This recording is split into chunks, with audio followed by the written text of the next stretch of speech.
have 12:02. I want to be respectful of everyone's time and just kind of get things going as people come join us. But thank you all for taking time from your day and joining us at lunchtime. Feel free to eat while you have your camera off or on, it doesn't matter.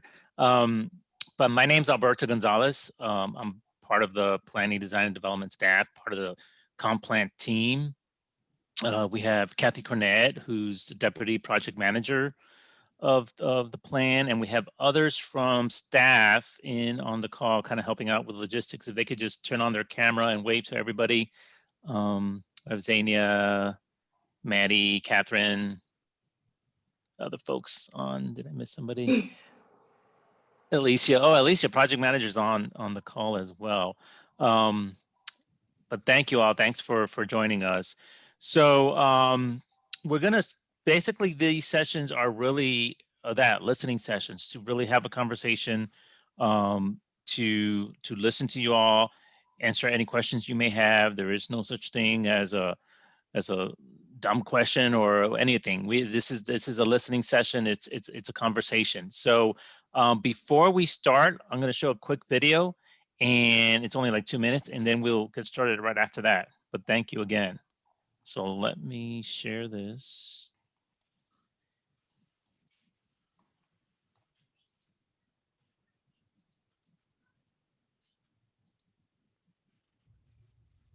Charlotte is America's Queen City, a diverse community that continues to experience rapid growth. Yet many communities in Charlotte have not enjoyed the benefits of thoughtful planning. Without a citywide plan for growth, these communities are often passed over for valuable investments in policy support, creating inequities and a lack of balance. The Charlotte Future 2040 Comprehensive Plan is taking a new, community-driven approach to guiding growth in all of Charlotte's communities by focusing on 10 types of places unique to Charlotte.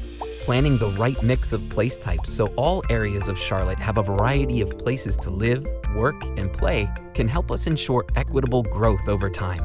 Input from diverse communities has helped us prioritize access to quality housing, employment, services, and amenities for all residents. So, what happens next? We need as many people like you to provide feedback on the draft plan. A plan including community comments will be adopted by City Council. The community will share their vision, improving existing places or new places in their neighborhoods by mapping the place types. While the community is mapping place types, the city will be finalizing the Unified Development Ordinance and a new set of zoning districts that will correspond to each place type. Using the future place type map as a guide, communities will help decide which of the corresponding zoning districts will apply to individual parcels within a given place. And we'll be following up to ensure that all of Charlotte has a voice in deciding what types of investments their area needs. The success of this plan relies on you. Your input and feedback can still help shape the plan and its implementation. Advancing equity and breaking down barriers to opportunity is essential for all of our communities to thrive. We are living in historic times, and now is the time to work together for a more inclusive and sustainable future. The City of Charlotte is committed to implementing a 2040 comprehensive plan that is inclusive of feedback from all Charlotte residents. You're invited to join us and engage in a deeper understanding of how the plan will shape Charlotte's future. Visit cltfuture2040.com to learn more.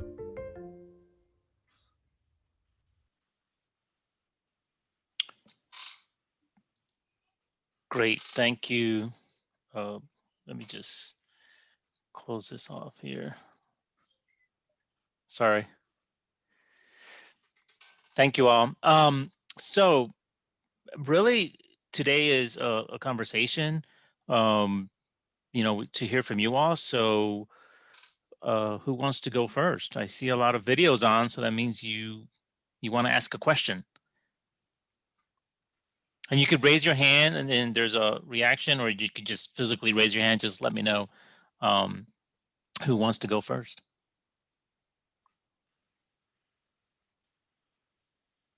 I think Ellen has her hand up. Yes, Ellen. Yes, I'm always the one to talk. That's good.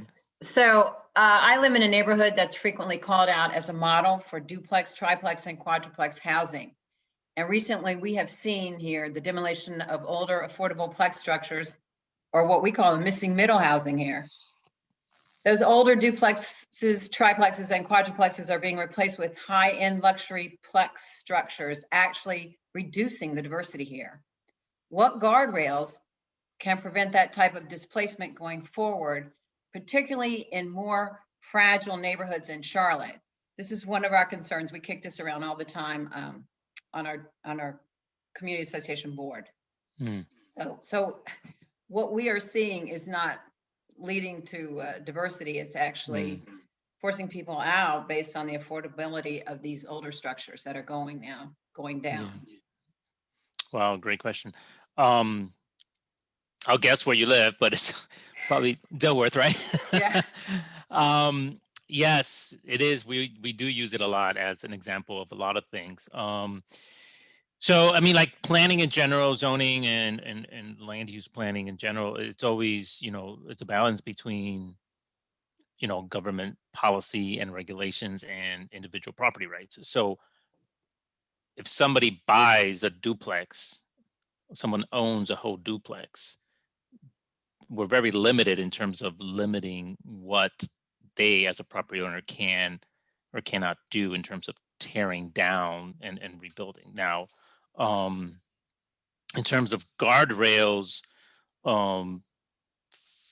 for something like that, that's why we have the policy in terms of the place types of allowing, as a policy, more of that scattered throughout the city. So right now it's very limited because of the historical nature of how the city was developed, like all cities in the country, that you do find more of them in kind of like the urban core or the streetcar suburbs like Dilworth, like Elizabeth. So, but affordable housing, what they call the naturally occurring affordable housing, that is a goal of the plan, and there's different aspects in there. Like you have ways of protecting it through maybe some other form, maybe like and also not to get into the weeds, but maybe even through the UDO, you have like the neighborhood character areas, overlays. Yes. So there's different avenues of potentially protecting some of those naturally occurring affordable places, but it is a fine line as to what we can do legally in terms of if somebody buys a property, from them tearing it down. So right. And for us, let me just finish. I mean, here, here in Dilworth, we see what's happening, and it's not, so let me call it detrimental, as it could be in more fragile neighborhoods, and that is what we keep bandying about, that the thing that we don't understand. So we're looking for a little clarity, if possible. Right. Sure. So if I could jump in just to add to what Alberto's saying. So I think, and thank you for your question, Ellen.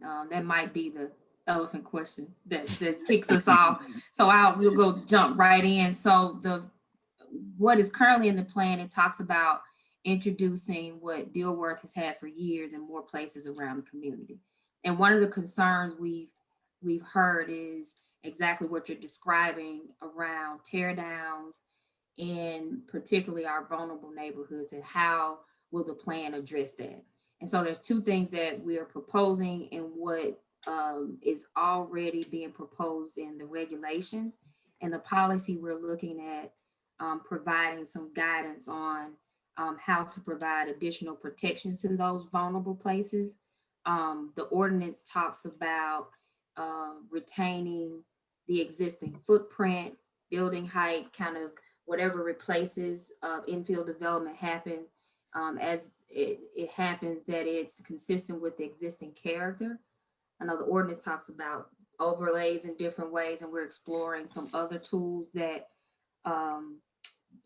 that might, I won't say be less restrictive, but definitely will provide more protection throughout the city.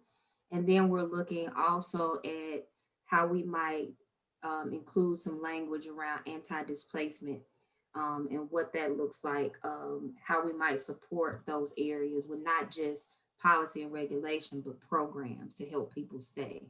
So we are going to address that, but those revisions will likely happen in the comments that will be shared with council and then displayed after the public hearing on Monday. Mhm. We'll then retreat back as staff, put our heads together, come out with some revisions, and have a open and honest dialogue with the community about what that looks like. So thank you for your question. Thank you for pushing us to think bigger. That's the whole point of all of this, is that, no plan is perfect. And the point of a public comment period is to hear from the community, where do we get it wrong? Where do we get it right? What do we need to tweak? And to make sure that we're responding and providing a vision for everyone in Charlotte. So thank you so much for that. Thank you all. I see Sis. Right. Are there any communities that you can specifically point to in the country that have a plan, anything similar to what is being proposed, that has successfully worked? And if so, where is it? And have you also looked at plans that have not worked that are similar? Good question. Well, one of the the main consultant helping us with the plan, MIG, they're out of Denver, Colorado, and there's a lot of examples of places that, Minneapolis, we had a series of listening sessions. Minneapolis adopted a plan. Wasn't that last year though? Yes. I'm talking about, So we don't know if Portland. it's successful or not. I'm talking about a plan that has been in existence for some time. Okay, Portland has had a similar plan for some time. Austin has been working a lot on a similar type of plan. Denver, Colorado has also been working on a similar plan. What other cities?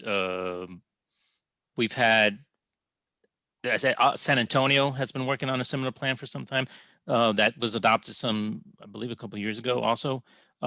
So they've all had, and every city in the country has a plan, and it's been and they're updating on their regular basis and using the best practices and planning practices throughout the country. So it's something it's ongoing. It's been done everywhere. And we're always looking to see what are the best practices in terms of planning and what makes sense for our specific community, for our specific city. So, and we also, when we look at other cities, we have to be very careful that it's a comparable city in terms of what they're experiencing, also in terms of growth. Not every city is growing like Charlotte. So how do you accommodate the growth, and how do you grow in a way that keeps what makes Charlotte special, but also accommodates everyone that's moving to Charlotte? So, Right. Other cities have grown real fast too. We're not the only city that has grown. And right. have grown in the past. And the question is, where is the city, one or two comparable cities that you can point to that have a plan that has been in existence that's similar, that's been in existence for some length of time? What's Well, like I said, we Denver is a similar comparable city that's had a plan for some time now. They did something very similar to the UDO and the place types. And Austin, Texas is also another city that's doing something very similar. And those are high growth cities as well. So we really look into cities like that are growing fast and are doing similar planning efforts as us. So those are two examples right there. And we could continue naming more. I don't know if Kathy. There's a variety of case studies as well that are throughout our plan from other cities for specific ideas that we're proposing. So that's, I don't know if we can maybe post some links to that. I'll try to do that in a second. But I would mention too that Denver's plan was maybe 10 years old, and then they've recently updated it within the past 2 years. So, and then, Grand Rapids, Michigan, too, has had a similar plan for, I think, almost 15 years. Are there things that you can point to that have worked and things that have not worked in those plans, in those cities that you're speaking of. And what, I'd be curious to know what has worked best and what has not worked. Sure. Well, for the what has worked in the case studies, and there's a variety of them throughout the plan in each of the goals and policy recommendations, those would be things that have worked. Very early on in phase one, we did do kind of a holistic look all around the country and talk to other cities and those types of things. So we do have lessons learned from each of those, and the case study information came out of that work. Is that available? Case studies are in the plan document. Yes, they're in the Yeah. plan, and we also have a resources. I'll post this in the chat in just a second. We have a resources section on our website that has the policy audit that we did. So looking at our own policies throughout the city and kind of saying what is working, what isn't working, what's emerging, what needs to change, those things. We kind of did a growth factors report, kind of how did we get here over the past 20 years? How did growth happen in this manner, and how did we arrive at where we are today? And then we also did an equity atlases as well. So I'll post a link to the resources in just a second, and then I'll try to find some of the case studies, but they are sprinkled throughout the plan document. I see Vivian has her hand up for some time. Yeah, and now before I make my comment, I'm gonna also address what Ms. Kaplan just said. Ms. Kaplan, you might want to take a look at Seattle's 2035 Comprehensive Plan Growth and Equity Analysis. And I noticed that's not, I've been looking through now a hard copy. I've been through the 2040 plan in Charlotte, and I'm now going through the hard copy. Yeah, some of the case studies you have look very exciting, but I noticed I don't think you have this. And I think this is what, I'm a researcher, and quite often what we look at is trying pilots, which seems like Charlotte right now, and I'll quote somebody as using a hammer rather than a scaffold. And what Seattle did, and what I would encourage us to think about, is that they first piloted 3 neighborhoods, and then when they had those were successful, they've now increased to a total of 27 neighborhoods, not the entire county. And what they particularly in their 2035 Comprehensive Plan Growth and Equity Analysis, they examined demographic, economic, and physical factors to understand current displacement risks, which has also been brought up. And for us in the Far East, access to opportunities. So what they did then is they selected their selected neighborhoods, increased housing choices throughout Seattle, with more housing in areas with high access to opportunities. And when I talk about, they define opportunities as transit, parks, jobs, and other critical resources. So I would suggest you take a look at that. I certainly wish, I know you all have looked at Seattle, but you don't seem to be considering the idea instead of a one. Right now with neighborhood 1, you're kind of dumping it all together. And where I live, we have 0 proximity to low-cost healthcare, 0 proximity to public transportation in comparison to the overall city of 18% proximity to healthcare and 67% public transportation. We have 6.9% paved roads with sidewalks in comparison to the county's 43% paved roads with sidewalks. We have basically no jobs out here, and where there was some zoning, that was taken away for possible jobs, while the county has 10 times the number of jobs. While demographically, when you look at our diversity, we pretty much match up with as far as racial diversity as overall. So the Far East is not Southern Charlotte. We have narrow roads and we have out of control development already. I've read the plan, I've looked over the plan, I got the hard copy of the plan, we've been in discussion, and there's a lot of it that are very exciting, and I'd love for you to bring 10-minute neighborhoods out here. But I work a lot as a volunteer. I cannot have people that have teenagers that have issues or anything live with us. I had one almost run over because she tried to take her bicycle down to the closest bus stop that is about 10 miles away on narrow shoulders. So we have nothing out here. And there's nothing in the plan. Every time I talk to somebody, if you look at the 2040 fiscal impact analysis, and this is in your plan, and I can give you the page numbers, it says that the two specific expenditure areas under the city of Charlotte were identified as lacking funding tools to support new development, mobility, and community amenities. So if you put neighborhood 1 place type out here, in my understanding, it would be conventional. So a developer who is now clear cutting all our land out here and just sticking one house right after another with nothing changing in the roads, nothing changing in our schools. No, there's no buses coming out here. We listened to John Lewis last night. There's no buses coming out here. There's nothing. We have no connection for bicycles, but you want to allow developers to put duplexes out here. I'm all for a duplex, but put duplexes where you can have buses, where we have schools. I mean, it's just, the city manager finally came out and saw that we exist out here and said, oh my God, look at all this clear clay out here. So please look at Seattle. So that's my strong, I'm going to be speaking again on Monday, saying the same thing. I'll preach it on the corners if I have to. I mean, thank you so much for that. But just to like kind of explain how the process works. And really this comp plan is really like part 1. So it sets the policies of, like the place types and the different recommendations in the plan.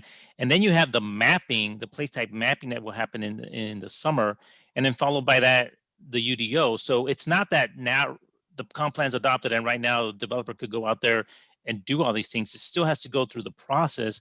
And part of the plan that specifically is talking about all those things you're talking about, the transit, the roads, the infrastructure that needs to be there. All that is part of the recommendations that are in this plan, that yes, you cannot go in an area that doesn't have the infrastructure, that doesn't have the public facilities, and start dumping all this development in there. That is exactly what the plan is talking about. Is like development needs to be done in a way that benefits everyone. Can you stop what's going on out here now?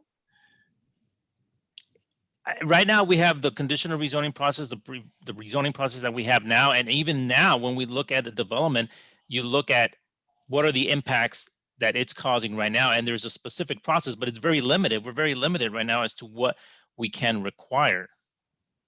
Ms. Lord, if I could add to Alberto's point, particularly around the 10-minute neighborhood, and if you you may recall, and I think you probably read the plan, it sounds like you have. Goal number 8 talks about diverse and resilient economy, and one of the big ideas, and to support Alberto's point about the place type mapping, it talks about creating an activity center in the East Side. That's something we heard specifically from Charlotte East, something you just emphasized needs to happen to help bring more jobs and diversity of uses to reduce the number of trips that people are taking on the roads that you may have today. So that's that whole process to help change how the landscape of the area will happen over time. 2, the 10-minute neighborhood idea, we're working closely with the bus priority study. That's part of CATS's planning to create mobility hubs throughout the city. So we won't have that kind of very limited spoken hub approach that we have now, like Rosa Parks, and then the South Park Regional Station, and then what's on Central, that station, but think more realistically about providing hubs closer to our neighborhoods. And around those hubs, there could potentially be other uses to support that. So there will be, during the place type mapping and the bus corridor priority mapping, and definitely as we plan out our capital investments moving forward, where we're trying to do a better job aligning how we invest in roads, sidewalks, bike lanes, and to accommodate the growth that's going to happen.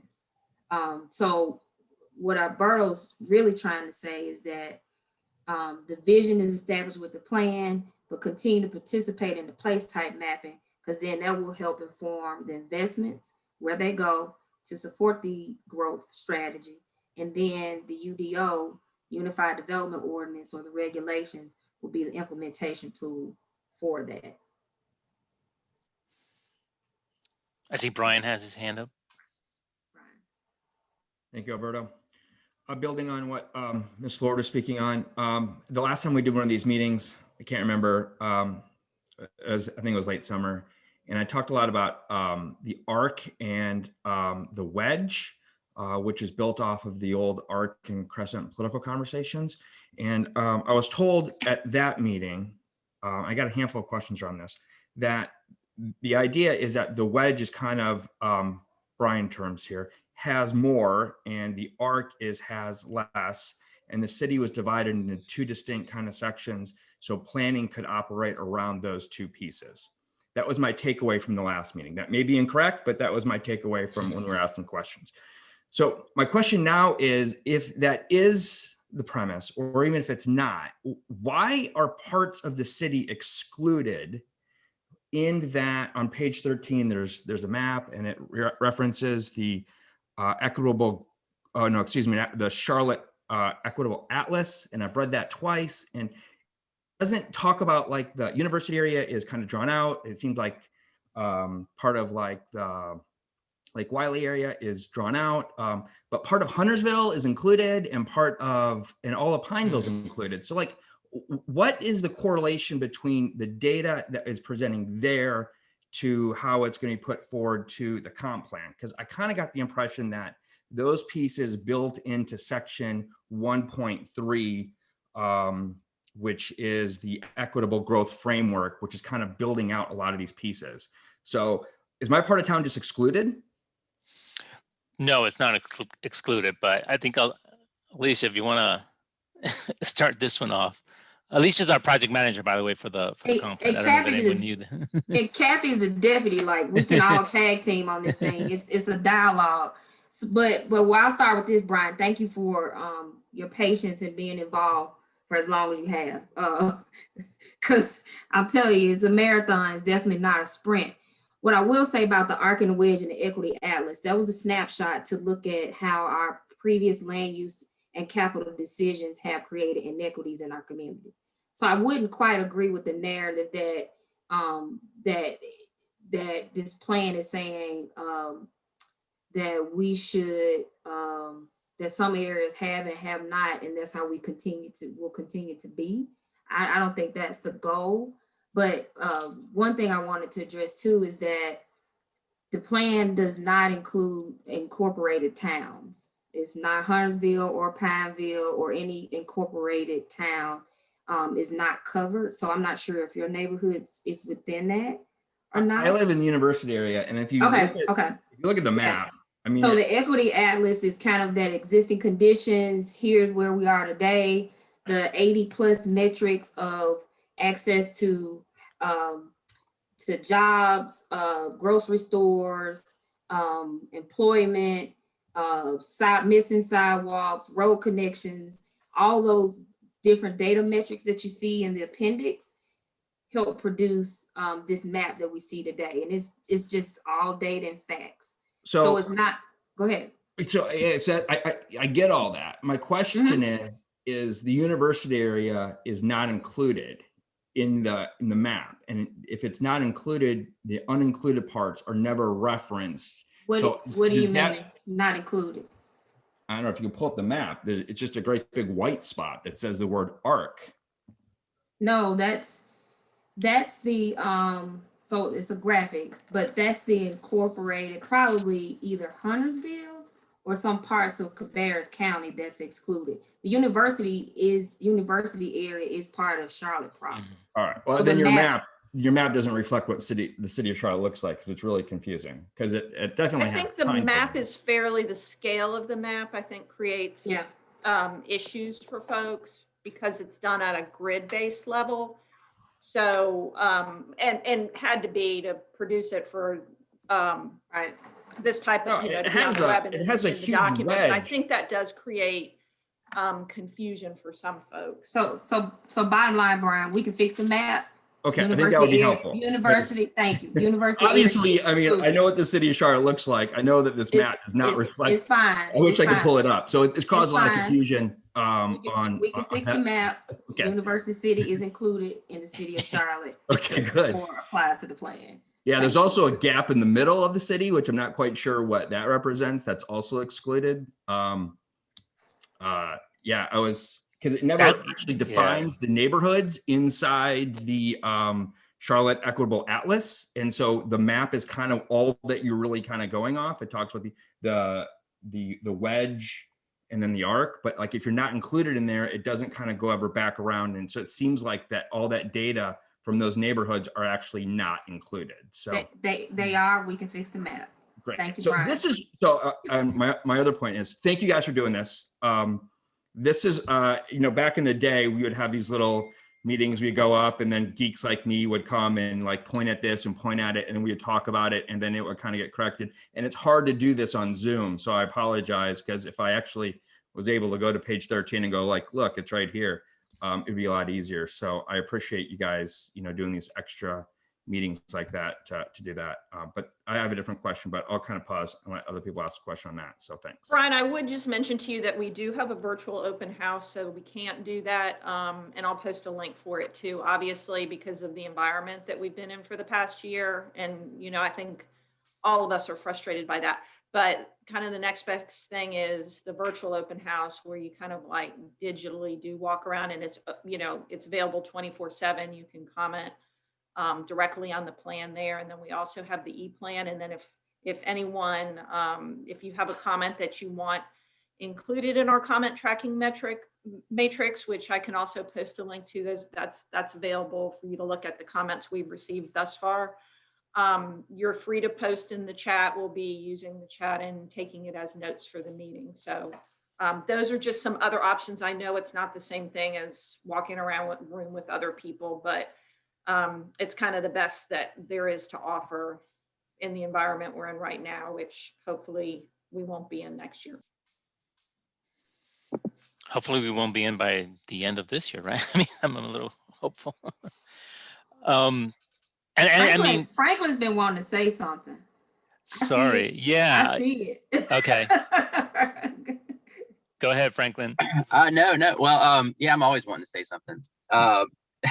No, I think so. A lot of kind of what's been talked about has been how single family zoning has been used to marginalize people and used kind of as a racist tool. And I think that I think Ms. Watlington said last night, it was pretty perceptive, is that single family zoning by itself is not necessarily a racist, but it is a tool that has been used and can continue to be used.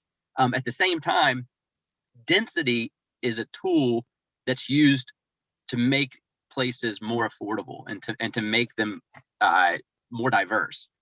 But it is only successful if there are other things that go along with it. And it seems kind of especially in the 11th hour, we've seen a lot of pushback from the development community on some of those tools. And I'm not sure if we're going to have the tools that will successfully allow us to use that density in the ways that we want to. Because I see in our neighborhood, as Ellen mentioned, we see quadruplexes and duplexes torn down, and then they're rezoned. So it's not like they're just by right putting up more density. Mm-hmm. But I mean, even specifically, it was one on Kenilworth where they tore down quads that, you know, were renting for $1,200 a month or less, and put in ones that were renting for $5,000 a month apartments, which is high. And that's kind of my question is that, like she said, guardrails are what is going to go along with the density that's going to ensure us that it's going to do what it's supposed to do. Well, I think one piece that's important to mention that we haven't talked about yet is that the importance of the link between the policy side that's in the comprehensive plan and the regulatory or the implementation side that's specifically with the zoning ordinance, but other land development tools and regulations in the unified development ordinance. So for the place types, one thing that I think is worth highlighting is that there will be specific zoning districts written today, written that go along with each of the place types. So there's be a limited menu that really pair with that, with what is called out in the policy side of the place type. So today, we're kind of doing the work up front now to kind of prevent some of this, well, not some of it, but all the conditional rezonings that we're seeing today that really part of it is that our zoning ordinance does not have the tools to implement our vision, and our vision in some places of the city is dated and doesn't have the level of detail that other parts of the city have. And on the zoning ordinance side, you see folks use a lot of urban districts that weren't written for where they're being applied because it's the only tool that's available. And then that tends to result in a conditional rezoning that for developers is expensive, for community members is expensive and confusing, and for our staff and for everyone is resource intensive. So really the work we're doing now in adopting the plan is just adopting what are we mapping and what are we agreeing upon in terms of that place type palette. And then the next stage of work will be actually mapping that. And again, that'll involve extensive community involvement, and that'll be followed by the UDO mapping. So there's parity between those two pieces. And I think that is some of what the guardrail that you're talking about. Now, does it get to by itself the whole affordability issue, which is a very complex issue, and it can't be solved by land use alone. That's just one way to get at it, but there has to be, and there are these in the implementation plan, there have to be other programs and tools that are not under the purview of the planning department, but some of our other partner departments in the city, that we will work closely with those departments to kind of expand that toolbox and get at these complex issues in a variety of different ways. Yes, I see Ernie has his hand up, even though you were applauding earlier. Wrong button. Yeah. Wrong button. Sorry. We'll take the applause. Yeah. Well, you deserve it. I mean, I can't begin to imagine how difficult this is to pull all these pieces together and keep everybody happy and address everything that needs to be addressing. And I do appreciate you guys having this chance for the community to speak up. My concern and issue and interest is in the environmental side of our city. And I posted my question in the chat, which basically says, after decades of reviewing feedback from the community, we continue our poor performance in providing quality green space and parks based on other cities our size that have similar burdens and challenges. And where we all agree that green space and parks are important, we are incredibly far from being aggressive to even get close to the average of cities our size. And I'm aware of the recent Stevens Creek Nature Preserve, which is great and addresses that side of our region. But we are given the impression that Charlotte is okay with being less than average in where we stand for quality green space. Yeah, no, it's not okay to be less than average, and we're always striving to be better than average. Working with, County Park and Rec, as they, doing their planning effort as well, the MEC playbook. Yeah, we're always exploring of how to increase quality of open space and parks throughout the city. We've even, constantly talking about, well, what can the city do more in terms of, the county has their, program in terms of the neighborhood parks, the regional parks. And it's like, well, what can the city do in terms of smaller plazas and pocket parks and parks throughout the city? So yeah, no, we are definitely always pushing to be above average on that aspect. And we know that we need to do a lot more in that. So it's, again, like everything else, trying to find all the different tools and the different partners that can help us implement more parks throughout the city. Does anybody know where and when the most recent, say, pocket park has been created in the city? We There- are building Building one at 5 Points. 5 Points. Yeah, I Um, was just gonna say that. I've seen it. I've seen it. And 5 Points in historic West End. That's the most Yeah. recent one. Before that, It's under construction right Prosperity- now. Yeah, Prosperity Village. we did one. And I'll be honest, Ernie, we just started the city. I won't say just started, but probably get more aggressive about it, building plazas and open spaces like that. Because typically, you know, Park and Recs builds the parks, and we're trying to beef up our, I guess, our internal infrastructure to do more of those around the city. I think in this year's current budget proposal, they're asking for funding to do more of those throughout the city. And in the plan, we're asking for more of those as well. Mhm. There's another one, the Urban Arboretum Trail, which takes a string of underutilized city property Mhm. on the west side. It kind of connects North End, where Camp North End is, goes through West End, and I think connects to a greenway near Wesley Heights. So it's us trying to be creative with our underutilized publicly owned land in certain locations, and then partnering with other communities and businesses to be more thoughtful about those underutilized open spaces by creating plaza.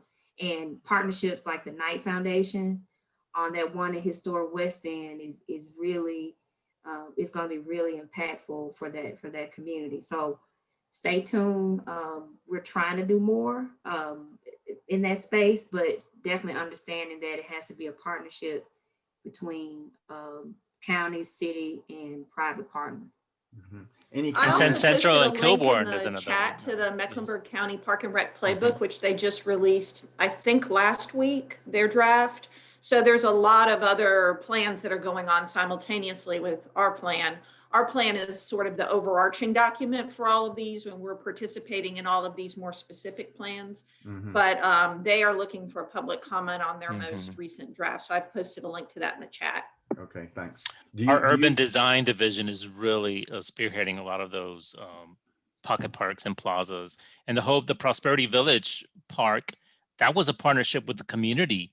You know, we got the money to build it, but the community is going to be managing it and running it. Another thing we've learned a lot about this process is when you build these spaces, it's not just about building it, it's about then programming it, maintaining it, and how's it going to be used. And it has to be, like Alicia said, a partnership with, you know, who's going to then really take ownership of managing these spaces. So, but we've learned a lot in the past couple of years on this. And one quick follow-up, does the city have any interest in that proposal for the North Central Park, you know, that's hopefully you're going to take over the railroad?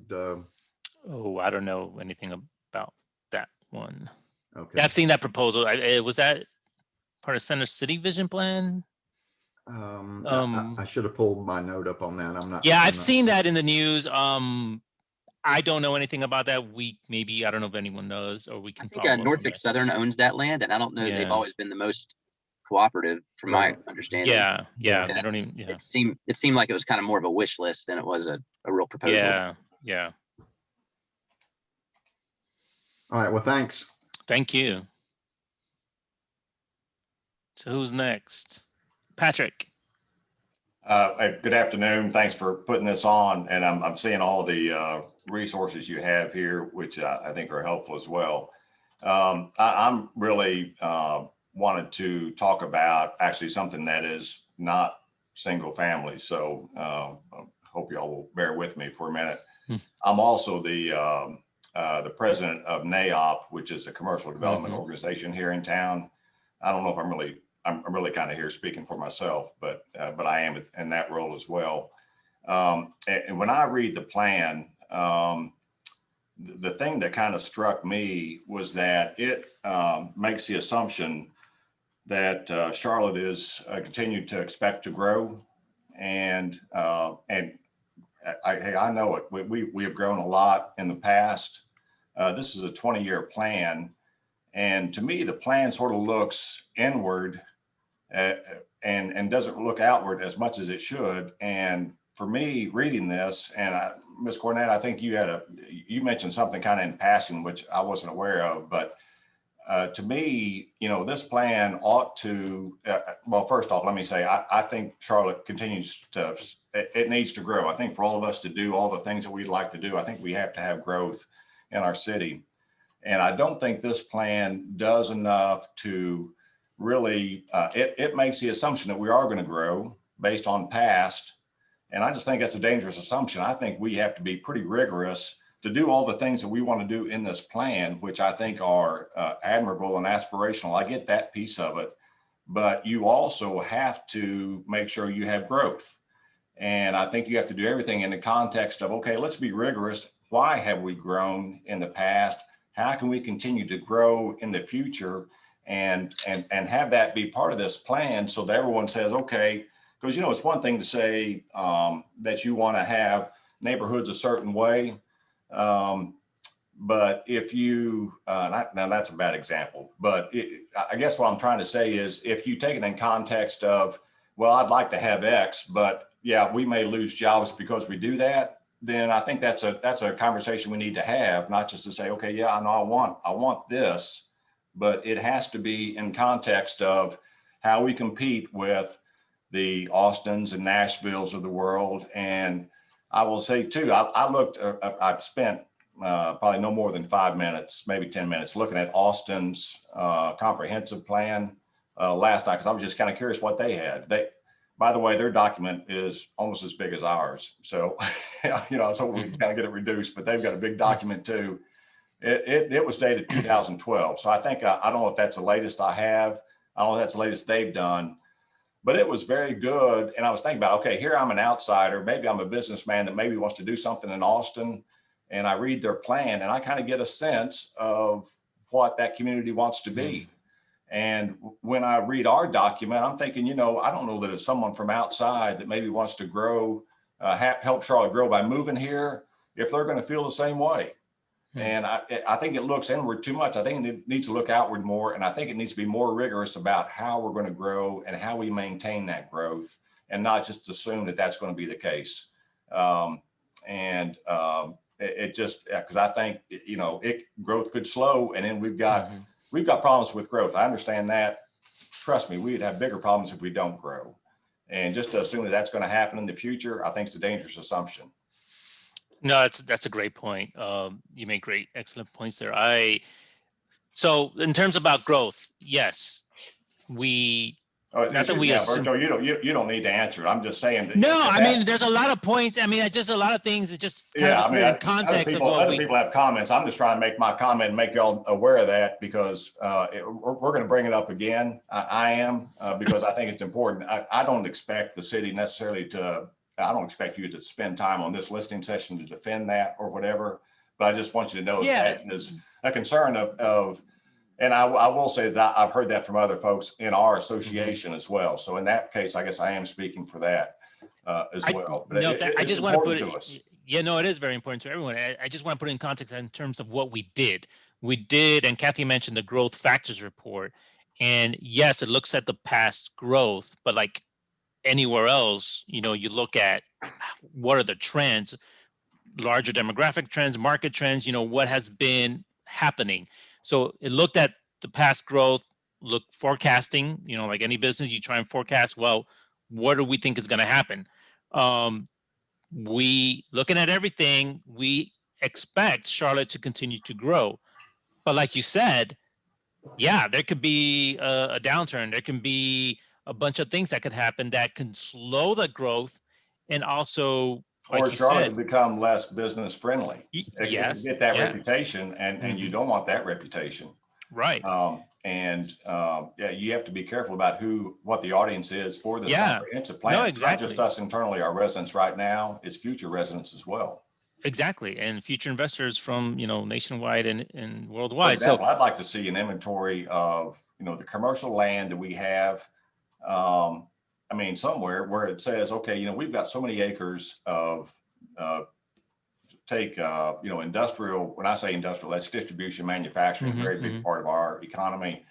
I don't know that I've seen anything like, why wouldn't the plan say, you know what, we've got how many acres of industrial, we've got X amount that's vacant, X amount that's occupied. We've actually done that study internally. And then it's going to grow. We're going to grow and we're going to use this much. And this is where it needs to grow and direct that. And and to me, this is the perfect place to have that information, is in a comprehensive plan.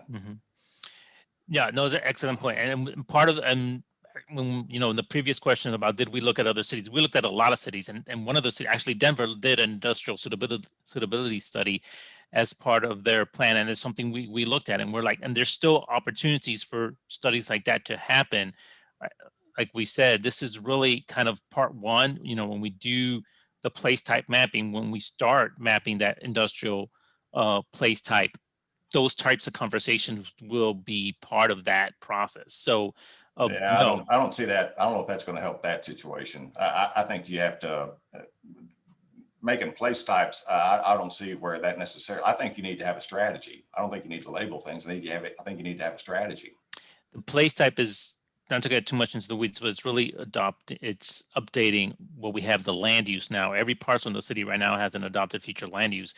All the industrial places that are zoned industrial have an adopted future land use that allows for that industrial space to happen. So, I mean, just not to get into the weeds, but that's, I label them. I mean, we've already got them labeled. We know what it is. We just need to know, how. But we need to know. But one thing we hear a lot is about, how do you expand industrial? There's only so much land in Charlotte that can accommodate industrial, and then we also have to weigh it with the surrounding residential. What makes sense? Where is it appropriate? So, no, a lot of excellent points, and it's something. Trust me, everything you said, we've talked about and discussed throughout this process. I just don't see it in the plan, I guess is why. Okay. Don't discuss it. I just don't see it. Maybe we need to do a better job on that part of it. Yeah. Can I ask a quick question, kind of building on that? You guys talking about Sure. the land use. On page 92, it kind of goes through and it breaks down each one of those groups. And it gives heights. Are those like the maximum building heights you're going to put in those areas, or are those just describing what typically would be in there? Because you could see larger and bigger. Because kind of like going back to, I think one of Patrick's points is talking about, like, it seems like the plan limits a lot of things. And so, like, why is it that a neighborhood 2 can have a 5-story building, but neighborhood centers, community centers, neighborhood centers can only have 4-story buildings? So it's kind of like, why do we kind of max the city out between 5 to 7 stories across 90% of the city? The place types give they're a guide, so it's more of a range, and the specific districts that I mentioned, the zoning districts that are paired with those, will set the requirements like they do today. So those aren't. I mean, but the 4 and 5 stories, yes, it will be something like that. Really, the more intense and growth is in the activity centers. And there can be activity centers that are outside transit station areas, and transit station areas we've looked at as activity centers. So those are where you're going to find most of your height being. But the actual specifics around the heights will come in the zoning districts that are paired with each one of the place types. Okay. So you're saying, like, there's room for this to grow and change. Like, campuses may not be limited to 5 stories, that there could be different aspects. This is the time to comment on that, Brian. If you think that it should be something different than that, then I would encourage you to make those comments. And if you don't want to do it on the e-plan, you can do it in the chat and we'll take those. Okay, thank you. That's good feedback. I see a question from Vivian on the chat that are all our comments recorded and will be compiled with our listening sessions and community input? I believe, Maddie, yes, these listening sessions are being recorded and they will be put on our YouTube channel. Is that where they're going to be living? So Maddie just posted a link to the spreadsheet of all the comments that we've received. And then that's where all of these are going. And just, we have 4 minutes left, just kind of like FYI, Monday night, March 22nd will be the public comment, public forum session at City Council. So, if you want your voices heard, that's the time to do it. Franklin, yes. Do you need to sign up for or against for that comment period, or is it just a general comment? Because a lot of times we have to sign up for or against, and it's like, I don't want to It's be against it. general. Okay. Maddie Yeah, it's can post the yeah. link for that too. If you want she to hasn't done it speak, yet. yeah, it's not for or against like a zoning Okay. hearing. It's a public comment, public forum. But if you do want to speak, you do need to sign up with the clerk's office for that. Is there just a point, because I haven't done that before, is there like, my guess is they may have a limit to how many speakers they can have just on a time frame, or is it just whoever shows up? I don't think they limit the people, they limit how, like, They you have limit 5 the amount of minutes, time you'll the amount of get. time you Yeah. speak, but Okay. not the number of people that can All speak. right, thank you. So I have a quick question about process. I'm going to jump right in. Sure, go ahead. Since we only have a couple minutes. Yeah. And it's about, I know area plans are being replaced, and Alicia has talked to us about this before. I'm still unclear on it. So until we get through this whole process at rezonings, are we still going to use our area plans? And yes, I see you nodding yes. And Yes. Until so this is that's- adopted and fully implemented, yeah, we'll be using the existing, like what we have now, yeah. And are we talking about adopted being the community area plans in 2022? Are we talking about all the way through that period? Are we talking about place type mapping rollout? When is the end time of our current area plans in rezonings? So the place type mapping would update the, what today is your land use guidance for your plan, and the place types really, for the most part, provide a whole lot more than exists today in pretty much all of our plans. We did an audit of all of our plans to back in phase 1 or before phase 1 to go through each one of them and kind of catalog what might not be captured. So place type mapping will really give you that guidance, and following the place type mapping is when we'll begin doing the area plans. We're doing them in kind of larger areas, so breaking the city and county up into 5-10 different areas, so they're not going to be neighborhood specific at this point. But we'll continue to do area plans. Those aren't going away because, as we know, the city continues to grow and change, so we'll continue to need to provide more specific guidance for specific areas. Right, and I don't mean to belabor the point, but we have here a Petscape plan, which I mean, that is a different type of animal. So I think there are going to be a lot of anomalies that bubble up through this process. So I guess we'll just hang on to the old ones until you tell us we have something new. Right, well, the Petscape plans are implemented by that pet overlay. You have to have that pet overlay in order to use PED. And so the zoning ordinance rewrite will rewrite the pet overlay. Yeah, we talked about overlays. I didn't hear anything about the pet, but it must be to come because I haven't heard that yet. So a lot of questions. You share how the feedback that you're getting, which is fantastic, the interactive process, when is that feedback going to manifest itself in adjustments to the plan? Because you've been soliciting that since October, and I understand it's voluminous. How is that going to make itself into revisions? So we are sharing all the feedback that we're getting with elected and appointed officials, and then ultimately they will make the decision on what is changed in the plan. So typically what we would do, the reason we do it this way and have one public comment draft is it just gets really confusing when there's multiple drafts floating around. People can't tell which was the most current one and where the changes were. So the idea behind the matrix is you can see the specific comment and what the specific change will be. There is the possibility that there could be this interim draft, which is something that we don't normally do, but it's being talked about. And then whenever council adopts the plan, it will be very clear as to what changes are being made so that everyone's can see, and it's fully transparent. So The idea council- behind cataloging them in the matrix is to make it a very transparent process. So council's going to roll up their sleeves in the very detailed sausage making of this document? That is what I'm hearing? Council will adopt what the changes are. Now, we'll give them the matrix in a format that's a little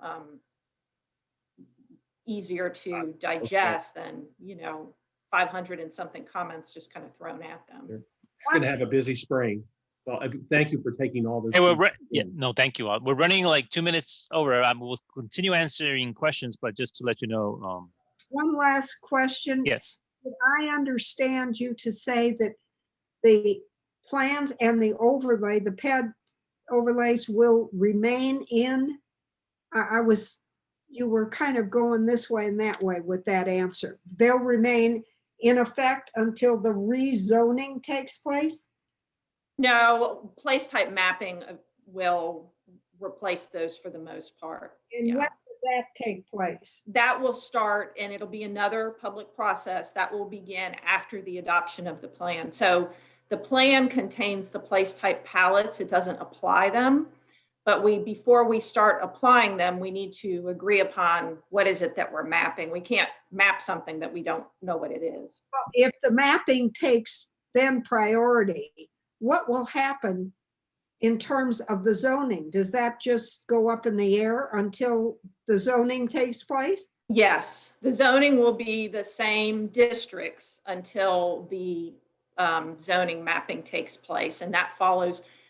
The zoning is being written based on the place types, and the zoning districts pair to the place type. So those are two separate processes with two separate public input pieces to them.